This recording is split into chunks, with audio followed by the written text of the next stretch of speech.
Yes, currently is one of the most famous women in Britain, with tabloid headlines devoted to her almost daily and a reality show following her every movement. It's true to say the British public can't get enough of her. But how much of it is the truth? Here to put the record straight, please welcome Katie Price. Woo! Hello, hello, hello. Hello. Yeah, I mean, it is true. You are in the papers all the time. Do you read the papers? Do you follow the stories about you? I know there was, like, I saw OK Mag today, so I twittered it and said, there must be two of me because I haven't done that interview, and that shoot they've used was from You magazine ages ago. Honestly, I haven't done interviews or a shoot for about 14 months for any magazine, and they just make up questions. And I think now they've got the book, they're making up the answers. Ah, OK. I haven't at all, but you'd think it, because I'm in them every week. I must admit, I mean, I would have thought that, judging by the magazines that you see. This is the book you're talking about, Katie Price, You Only Live Once.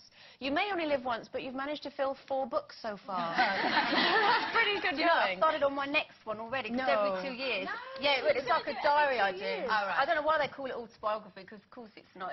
They should call it the diary, really. So is this done like a diary, then? It's not done like a diary, but there's so much that happens that it just starts off, finishes off, you know, from the last one. Yeah. No, you cover how you got together with Alex. Yeah. Which is lovely.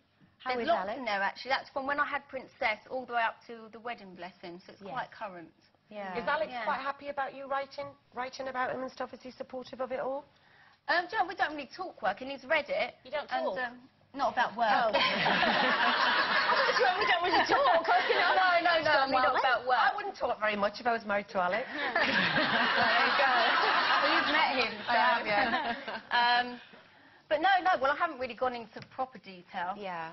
About it's a really, one of the things I found interesting about it, because I don't know if, because I Twitter as well, and last night I put it, sitting in bed, Steve is listening to the football on the radio and reading The Sun, and I'm reading your book and twittering. And one of the things that I found really interesting was your talk about cosmetic surgery, because obviously you're really open about, you know, what you've had in this. I had no idea what a horrific ordeal you'd had. Horrific. I thought going to America, you know, would be the best place. You know, they look after you well. I would advise anyone not to go to America and always have it done in England. You can't beat the NHS. You just can't. What happened? What bit went wrong? Well, I won't really leave it all because, you know, daytime super, but there's some bits in there, which was the most painful thing. Basically, after you have an operation in America, they take you to, like, they just drive you somewhere, whatever state you're in, they just drive you to this healthcare place.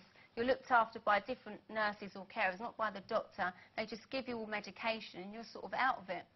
And it took them 3 days to realise I couldn't move my arm in one of them. It was paralysed. And I'd just eaten. They called the doctor over because I was so drugged up I couldn't tell them I couldn't move my arm. Then he said, oh my God, you know, we're going to have to take you straight down to put you to sleep again. And I'd just eaten, but, you know, normally you can't eat, but they didn't care. So I was again, just because they blocked a nerve or something under my armpit. Can I change the subject from that, I can actually? talk a lot. No, it's great. I think you've had a really, really rough time in the last year or two, really. And you always come across kind of, whatever, I'm not bothered. Yeah. I have lately had something like that. Yeah, the past year and a half has been quite traumatic. You know, normally I can take it on the chin, have a laugh, go along with it. But there's been so many hurtful things that really aren't untrue. You never show it. I think, do you know, where I've stepped back from doing the magazines and interviews, because you sort of get in a bubble where every week you're doing interviews, you sort of don't really understand what you're doing. Where I've stepped back from it and actually look at what's been written and said about me, I'm like, oh my God, I'm glad I'm actually not doing it, not retaliating. And so it's given me time to actually get the feelings from it. It's just not nice. You understand what I mean? Yeah, like, of course. Yeah, it sort of has hit me more to make me think, you know, it's not all about magazines, photo shoots. I am a human being, I have got a life, you know. Did you think that you are more willing to appear a little bit softer? Because we saw you cry on the Piers Morgan interview that you did. And I think that changed people's perception of you, because we seem to see the real Katie. Is that something that you're aware of? Or? Yeah, I mean, hopefully the reality show that I do shows a different side to me. I mean, I'm a proper Gemini where I keep feelings in. I mean, I do cry. And, you know, like I say, the past year and a half has been really traumatic for me.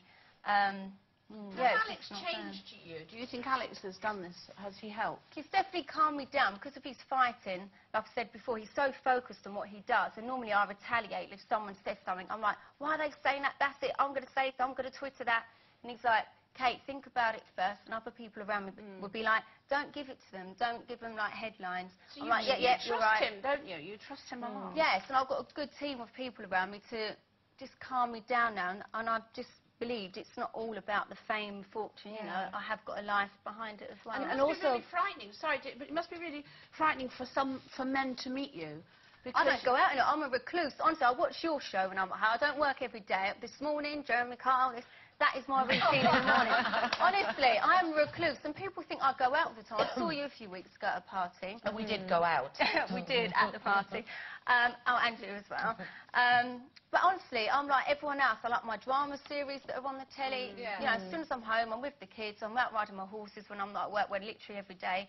And that's it. And I'm also actually quite boring, so I don't go out anywhere. Katie, you touched on, you know, obviously feeling quite emotional at the moment. Very quickly. How's the IVF treatment going? Obviously, I had two of it, ICSI we had, and it didn't work. So I'm going to give my body a bit of a rest because you have to wait 2 months before the next one, which I did. And, you know, your hormones are up and down. It's quite draining, isn't it? Very. And, you know, I don't like needles, injecting myself. I'm like that. Oh, I can't do it. But, yeah, it didn't work, so we'll just have to see what happens. And my body now, I just want to give it a rest. And, I mean, many couples have gone through this and have spoken about how difficult it is as a couple. Are you and Alex all right with it all? It'd be more tougher on Alex, I think, because I've already had 3 kids. It must go through his mind. Well, she's had 3 kids, is it me? And then in my mind, I think, oh, my God, because of all this stress the past year and a half, has that made my body think, hang on, I'm not ready to give you baby, because you're so stressed and, you know. So I don't know the answer. It's a mixture of everything. Yeah, Plenty of time anyway, though. You're still both so young. Yeah, but I want so many kids. I've got 3 you can have. Yeah, you need to just chill out. I do. I ride my horse. Honestly, my life at the moment Don't speak to me about is horses. Don't speak to me about horses. It is horses and kids and then a bit of work. Brilliant. Yeah. In that order. How lovely. Well, maybe kids first. Kids first. Yeah. Katie, it's lovely to see you. Best Thank of luck with the you. book as well. Thank and you with the very new much. one, of course, Thank that you're you. writing. Katie Price, everyone. Woo!